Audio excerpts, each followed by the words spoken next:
Do businesses become successful because of ingenuity and customer satisfaction, or because of regulatory capture and backhanded government deals? Further, does a person's attitude towards government affect whether or not they are really a capitalist? In this new video series, we'll find the answers.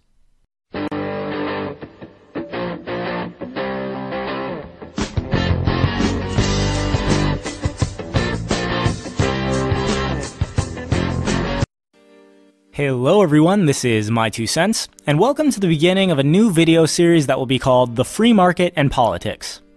Lately, I've been listening to a lot of podcasts and political commentary, and when it comes to the issue of economics, there's a certain phrase I keep hearing over and over.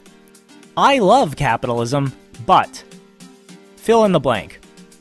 Whoever is speaking always starts off by talking about how great free markets are, in principle, but then goes on to talk about how evil people corrupt the free market, rendering government intervention necessary, even if not ideal. Further, there are members of both liberal and conservative political parties who express the same reverence for capitalism with their words, but then call for radically different but equally intrusive government interventions in the market. Recently, one of my patrons asked me to review a video by Knowledge Hub called "The Age Capitalism Went Too Far." I thought it was worth responding to, but as I've worked on my response, I've realized that there are so many misunderstandings about the nature of free markets and how government intervenes within them that it would be better to make a series tackling each of these points individually. Hopefully, this will help foster better discussion about economic policy, especially between people who both claim to be capitalists, but who have different views of what the proper role of government is in economic activity. For this first video, I want to explain the difference between a market entrepreneur and a political entrepreneur, and how failure to distinguish between the two has led to a great deal of misguided criticism of free markets. The introduction to Knowledge Hub's video is in fact a perfect example of such a misunderstanding. It's scary to think that in some ways the leaders of the largest corporations on the globe may hold more power than elected officials. But luckily enough, we have the powers of government regulation, ways of stopping uncontrollable enterprise from taking total control of society. I mean, for the most part. But as bad as it may seem today, it used to be worse. Oh boy, yes sirree, was it worse. There was a time when the power of the United States was undoubtedly in the hands of a select few businessmen. The robber barons, the captains of industry. Call them what you like, but they controlled everything. This was a time of unprecedented growth, and sure, businesses had massive profits and power in years past, but nothing like this. Why? How? When? Who? Don't worry, Jimmy, your boy Tyler's got you covered because today we're looking at the Gilded Age. Think about some of the phrases that are used in this clip. Uncontrollable enterprise, robber barons, the power of the United States. They controlled everything. Sounds like private businesses are pretty ominous, right? His opening contention that it's scary to think that the leaders of the largest corporations on the globe hold more power than elected officials accurately captures the view of many self-professed capitalists today. Money buys power, and therefore the free market would be great if everyone was morally good. But so long as there are evil people who will use their money to buy power, government regulation will be necessary to keep these people in check. However, have you ever stopped to ask the question, how did these large corporations become so large in the first place? Assuming they are operating in a market economy where people choose how, when, and where to spend their privately owned money, there are two ways. They either could have become large through market entrepreneurship or through political entrepreneurship. And in fact, it would be my contention that most successful businesses start out as the former, but later shift to become the latter. For example, let's consider an appliance that is in all likelihood right above your head at this moment, a smoke detector. Suppose there's a businessman, we'll call him Greg. Greg starts a business designing smoke detectors. He takes some of his money and runs advertisements all throughout town about how his smoke detectors are cheap, effective, and will render your home or business safer from fires by detecting them before they grow out of control. People everywhere are impressed and begin buying Greg's smoke detectors instead of other businesses' smoke detectors, which are sold at a higher price or have not been shown to be as effective as Greg's. Greg then rakes in significant profits. In that scenario, Greg would be a market entrepreneur. He recognized a need and then provided a product that met that need at a cheaper price than his competitors. No one forced people to buy from Greg. They chose to because they were convinced they were better off with his product than they were with someone else's product, or with simply keeping their money. It's a win-win situation for Greg and his customers.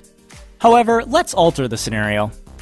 This time, instead of running ads about the superiority of his product, Greg uses the money he would have spent on those ads to make a generous donation to the mayor's office.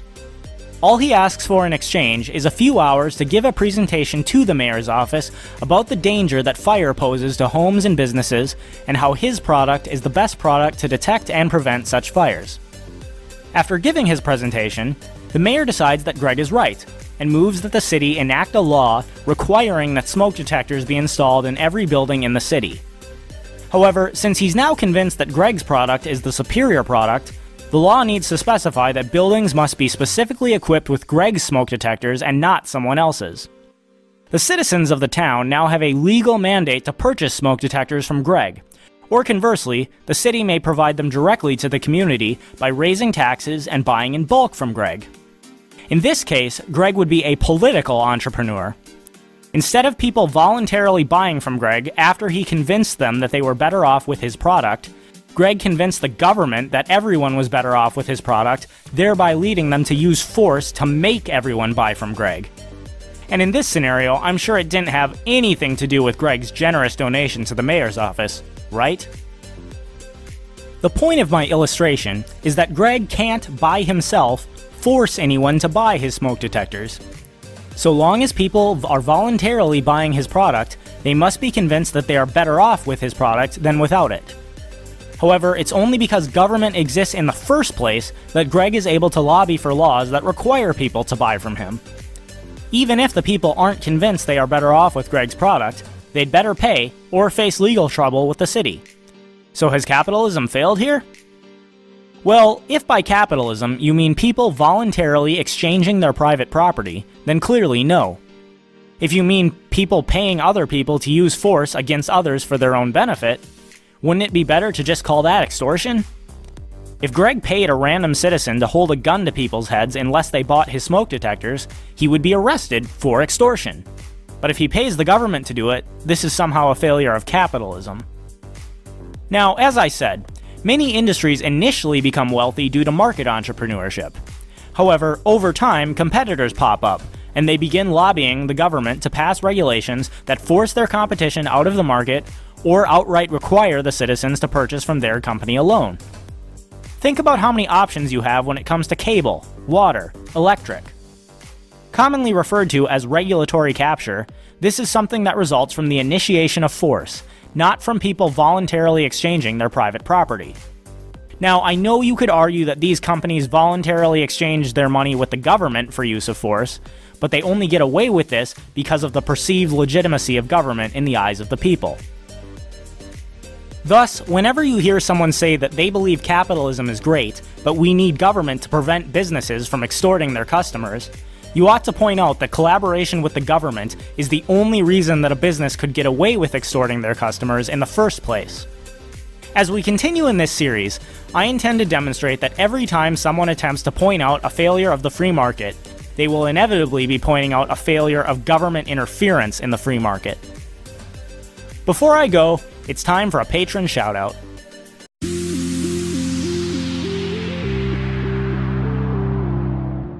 Hello everybody, I'm Zach. And I'm Reaper. And together we are the Dark Conservatarian.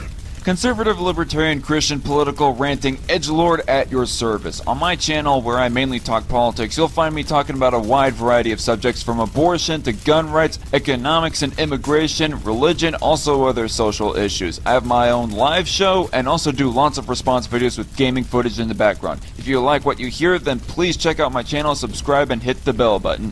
Thanks to 2 cents for promoting my channel. Hope to see you all later, and God bless. Please help out the Dark Conservatarian by subscribing to his channel. Also, what are your thoughts? Do you agree with the distinction between market entrepreneurship and political entrepreneurship? And do you think that the very entity that makes political entrepreneurship possible could be trusted to regulate itself and prevent it? Leave your comments below. And that is my 2 cents. Take it for what it's worth. Before I go, Just a quick reminder to everyone about Christmas merch in the My 2 Cents Teespring store. This t-shirt will only be available until December 31st, so be sure to get yours now. Thanks everyone for watching. If you liked this video, be sure to like, subscribe, and hit the bell for notifications. And if you're a fan of my channel, please consider becoming a patron. For as low as $1 a month, you'll receive instant access to patron-exclusive videos, earn the right to participate in patrons-only live streams, have your name listed in the end credits of every video, and numerous other rewards. Be sure to check out my blog, my2centsvideos.com, and all other social media platforms as well. Uploads are every Thursday and Saturday at 5 p.m. Eastern, 2 p.m. Pacific, so stay tuned for more videos.